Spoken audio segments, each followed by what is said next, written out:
लखनपुर गांव के अंदर रेशमा नाम की एक लड़की रहा करती थी, जो कि बहुत मेहनती थी लेकिन अनाथ थी। वो कोई न कोई काम करके अपने घर का गुजारा चलाया करती।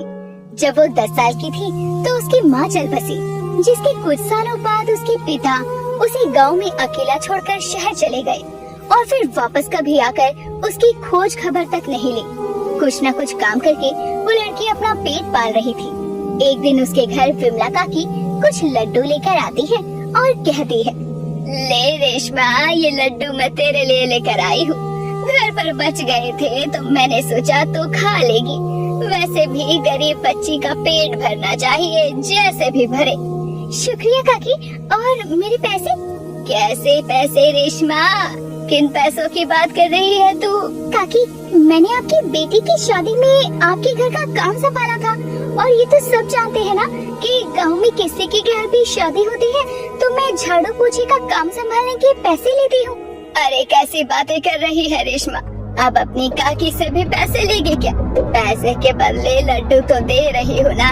तू तो जानती है तुझसे तो कुछ नहीं छुपा है। मेरे पास कोई पैसे नहीं है, ये लड्डू लेने हैं तो ले ले। विमला ये बोलकर वहाँ से चली जाती है और रेशमा कुछ भी नहीं बोल पाती और बस अपनी किस्मत को कोसती रह जाती है। ये सब मेरे साथ ही होना होता है क्या?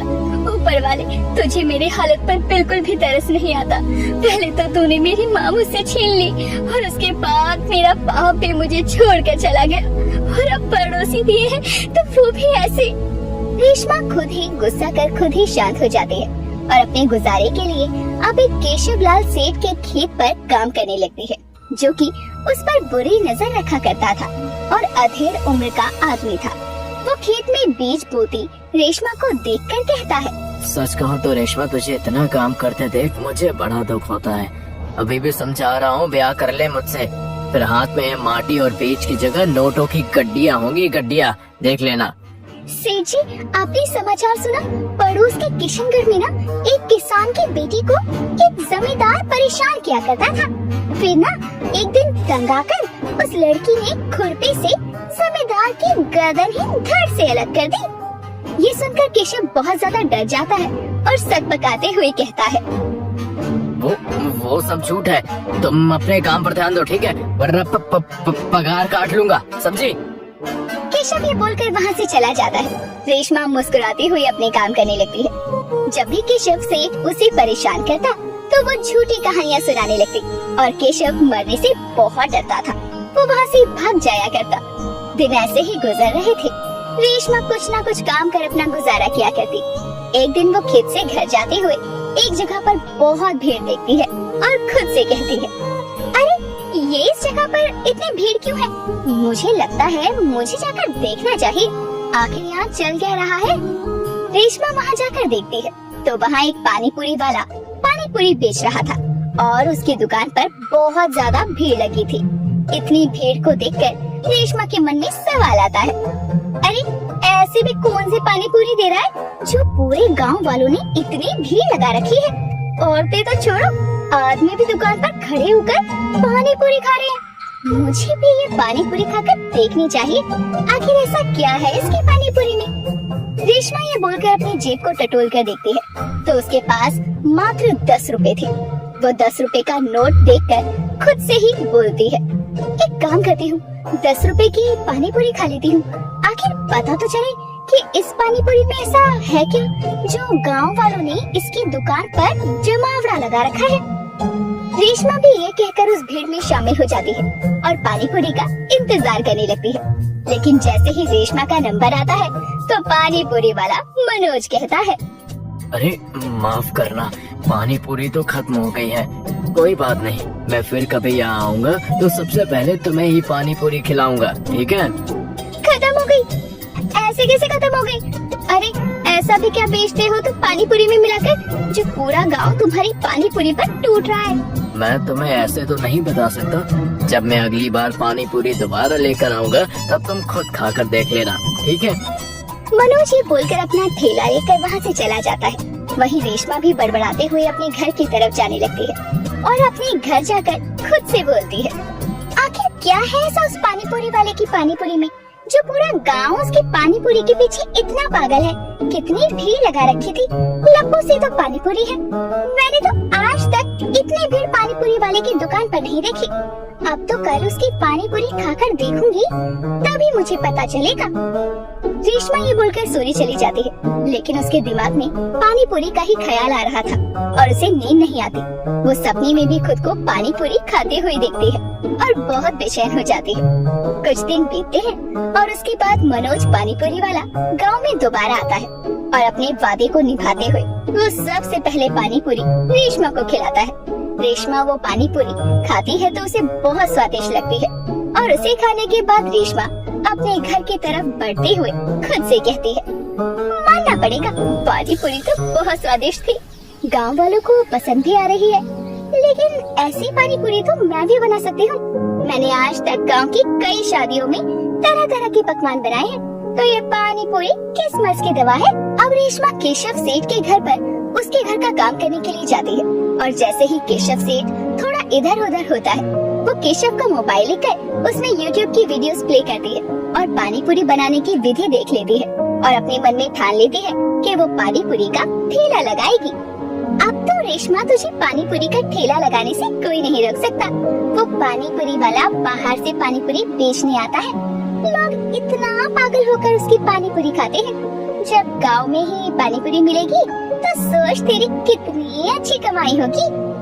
रेशमा ने ये बोला था कि तभी उसका सेठ वहाँ आता है और उसके हाथ में अपना मोबाइल देखकर वो फोन छीनते हुए कहता है, जमीन पर रहने वाले लोग आसमान में उड़ने का सपना नहीं देखा करते। तू पानी पूरी बेचेगी?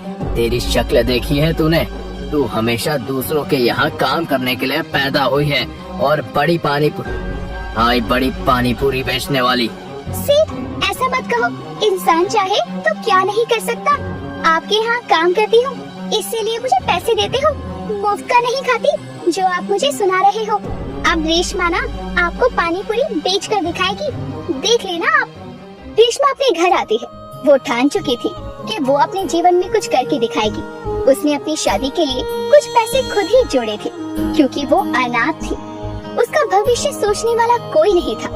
वो पैसों से पानी पूरी का ठेला लगाती है। उसकी दुकान पर एक छोटी सी बच्ची आती है और कहती है, दीदी दीदी पानी पूरी खिलाओ ना। अभी देती हूँ, रुको। रेशमा बच्ची को जैसे ही पानी पूरी देती है, बच्ची को उसमें बहुत मिर्ची लगती है और वो बच्ची उसे थूक कर रोने लगती है और बोलती है, इसमें तो बहुत मिर्ची है, मैं इसको नहीं खा सकती दीदी। आप भी गंदे हो और आपकी पानी पूरी तो बहुत गंदी है। वो बच्ची ये बोलकर रोते हुए चली जाती है। ऐसे ही दिन बीतते हैं। कभी कोई पानी पूरी के पानी को ज्यादा मिर्ची वाला कहता तो कोई ज्यादा मीठा।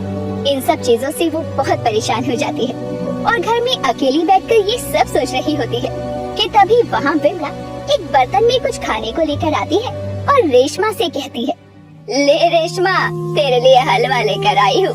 वो क्या है ना, थोड़ा हलवा बच गया था, मैंने सोचा फेंकने में जाएगा तो क्यों ना तुझे दे दूं। तूने भी उस दिन मुझसे पैसे ना लेकर मुझ पर कितना बड़ा एहसान किया था। आप तो ऐसे बोल रही हो काकी जैसे मैं पैसे मांगती और आप दे देती। क्या आप भी? अच्छा ये सब छोड़ो, मुझे हलवा दो, बहुत भूख लगी है। रेशमा जैसे ही हलवा खाकर देखती है तो वो फीका था, जिसे वो मुंह से निकाल कर कहती है, अरे काकी ये क्या, ये हलवा कैसा है? मेरे मुंह का स्वाद क्यों बिगाड़ रही हो? अगर हलवा नहीं देना था तो मना कर देती ना, ये तो फीका है। अरे धत तेरे की, माफ करना रेशमा, वो क्या है ना, तेरे काका मीठा नहीं खाते, उन्हें शुगर है ना, इसलिए मैं गलती से उनका हलवा तेरे लिए ले आई और तेरा हलवा उन्हें दे दिया। तभी मैं कहूँ इतनी चटकारे लेकर हलवा क्यों खा रहे थे? यानी कि आपने सबके लिए अलग अलग तरह का हलवा बनाया था? हाँ और नहीं तो क्या। अरे अब हर किसी का स्वाद अलग होता है, इसीलिए मैंने अलग अलग तरह का हलवा बनाया। तेरे काका मीठा नहीं खाते तो सबसे पहले फीका हलवा निकाला, फिर उसमें चीनी मिला दी। उसके बाद मेरे छोटे बेटे किशमिश नहीं खाते तो सबसे पहले उसके लिए थोड़ा सा बिना किशमिश का हलवा निकाला और आखिर में सबके लिए किशमिश डाल दी हलवे में। चल तुझे हलवा फिर कभी खिला दूंगी, अब मैं जाती हूँ, तू सो जा। विमला ये बोलकर चली जाती है, लेकिन वो ये नहीं जानती थी कि वो रेशमा को उसकी सफलता का रहस्य बताकर चली गई थी।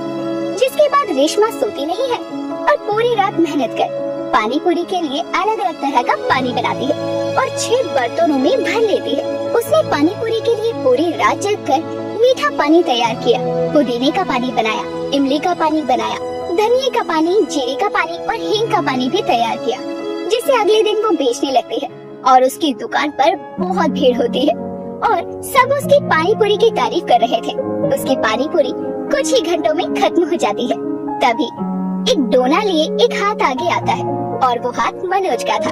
रेशमा उसे देखकर मुस्कुराते हुए कहती है, माफ करना, आज तो पानी पूरी खत्म हो गई, लेकिन कल जब मैं फिर से पानी पूरी की दुकान लगाऊंगी तो सबसे पहले पानी पूरी आप ही को खिलाऊंगी। मनोज भी ये सुनकर हंसने लगता है और उसे रेशमा की मेहनत बहुत पसंद आती है। मनोज जहाँ एक तरह का पानी बेचा करता, वहीं रेशमा ने अपने दिमाग को लगाकर 6 तरह का पानी पूरी का पानी तैयार किया था और केशव सेठ भी उसकी सफलता देखकर जलने लगता है और उसका मुंह बंद हो जाता है। जिसके बाद रेशमा भी धीरे धीरे मनोज के नजदीक आने लगती है।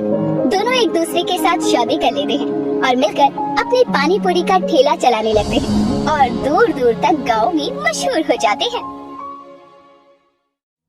गरीब का दाल चावल। मुन्नी 21 साल की अनाथ लड़की है। अपना पेट पालने के लिए वो कचरे में से बोतल जमा करके कबाड़ी को बेचती है। मुन्नी के पास पक्का घर नहीं था, वो झोपड़ी में रहती है। बारिश के मौसम में उसके घर में पानी आ रहा था। अचानक से तेज आंधी आई और उसके घर की छत उड़ गई। परेशान हो गई हूँ मैं, क्या फायदा ऐसी जिंदगी का? भगवान, आप मुझे उठा क्यों नहीं लेते? तंग आ गई हूँ मैं। हर कोई मुन्नी को गंदी नजर से घूरता था। एक दिन मुन्नी कचरे में से बोतल ढूंढ रही थी, तभी एक आदमी मुन्नी के पास आता है। मुन्नी, अरे मुन्नी, सबसे कचरे में क्या ढूंढ रही है? तुझसे मतलब, अपना काम कर तू। हाय हाय, तीखी जबान। मेरे साथ मेरे घर चल, तुझे रानी बना के रखूंगा। वो आदमी गंदी नजर से मुन्नी को देखता है और फिर बातों बातों में मुन्नी का हाथ पकड़ के अपनी तरफ खींचता है। अगली बार अगर मेरा हाथ पकड़ा ना तो सबके सामने थप्पड़ मारूंगी तुझे। हरामजादे, भाग यहाँ से। बूढ़ी माँ अपने ढाबे से ये देख रही होती है। मुन्नी लड़की होके भी बिना डरे उस आदमी को थप्पड़ मार देती है। मुन्नी की हिम्मत देखकर बूढ़ी माँ उसके पास आती है। वाह बेटी, तुझ में तो बहुत हिम्मत है। अब वो आदमी अपनी पत्नी का भी हाथ पकड़ने से पहले सोचेगा। ऐसे लोगों के साथ ऐसा ही होना चाहिए माँ जी। कल पता नहीं क्या करेगा।